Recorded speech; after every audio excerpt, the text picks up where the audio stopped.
वक्त के पन्नों में एक ऐसी कंपनी का नाम दर्ज है जो बनी तो थी कारोबार करने के लिए, मगर समय ने ऐसी करवट ली कि कंपनी ही सरकार बन गई।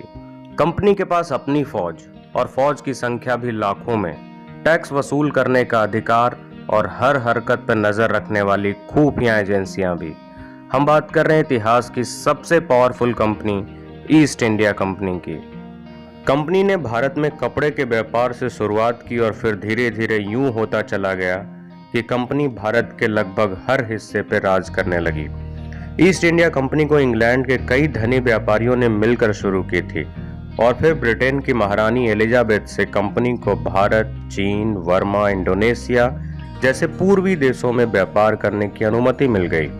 अब ईस्ट इंडिया कंपनी कोई छोटी मोटी कंपनी नहीं रही, उसके पीछे ब्रिटेन की राजसी ताकत खड़ी थी।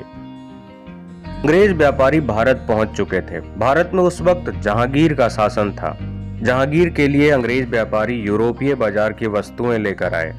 बेशक शानदार और तकनीकी तौर पे बेजोड़, एक से बढ़कर एक चीजें, जीवन को आसान और आरामदायक बनाने वाले कई सामान, लग्जरी वस्तुएं भी एक से बढ़कर एक था। मुगल बादशाह जहांगीर को खुश करने के बाद कंपनी को अपना कारखाना खोलने की इजाजत मिल ही गई। सन 1913 में सूरत में कारखाना खुला। यहाँ कॉटन, गद्दे, रजाई और मलमल के कपड़े बनाने का काम शुरू हुआ। धीरे धीरे कंपनी का दायरा बढ़ता गया और कई अन्य उत्पाद का निर्माण होने लगा। ऐसा भी वक्त आया जब लोग चाय पीते थे तो ईस्ट इंडिया कंपनी की, कपड़े पहनते थे तो ईस्ट इंडिया कंपनी की। ईस्ट इंडिया कंपनी ने चीनी, नमक, मसाले और कई अन्य वस्तुओं का व्यापार करना शुरू कर दिया था। ईस्ट इंडिया कंपनी अब बहुत बड़ी कंपनी बन चुकी थी। यहाँ काम करना लोगों का सपना होता था। ईस्ट इंडिया कंपनी में नौकरी करने के लिए लोगों में होड़ लगी रहती थी, मगर नौकरी मिलना आसान नहीं था। यहाँ नौकरी तभी मिलती थी जब इस कंपनी के डायरेक्टर खुद उस व्यक्ति के नाम की सिफारिश करें।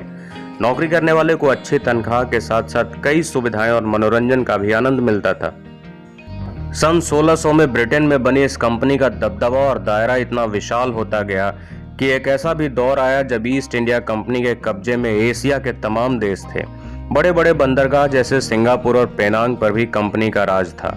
ईस्ट इंडिया कंपनी ने ही भारत में मुंबई, चेन्नई और कोलकाता जैसे शहरों की नींव रखी थी। भारत में इस कंपनी के पास 2.5 लाख से भी ज्यादा लोगों की फौज थी। ईस्ट इंडिया कंपनी इतनी बड़ी हो चुकी थी कि यह इंग्लैंड और भारत ही नहीं, यूरोप के तमाम लोगों की जिंदगियों में भी दखल करती थी। कंपनी ने भारत के लगभग सभी क्षेत्र पर प्रशासनिक और सैन्य कब्जा कर लिया था। लेकिन कहते हैं ना कि हर किसी चीज का एक वक्त होता है। भारत में बगावत का दौर शुरू हुआ और 1857 में क्रांति हुई। इसका बुरा असर कंपनी पर पड़ा और 1874 में अंग्रेज सरकार ने कंपनी को पूरी तरीके से बंद कर दिया। ये थी ईस्ट इंडिया कंपनी की कहानी। Thank you for watching and stay tuned.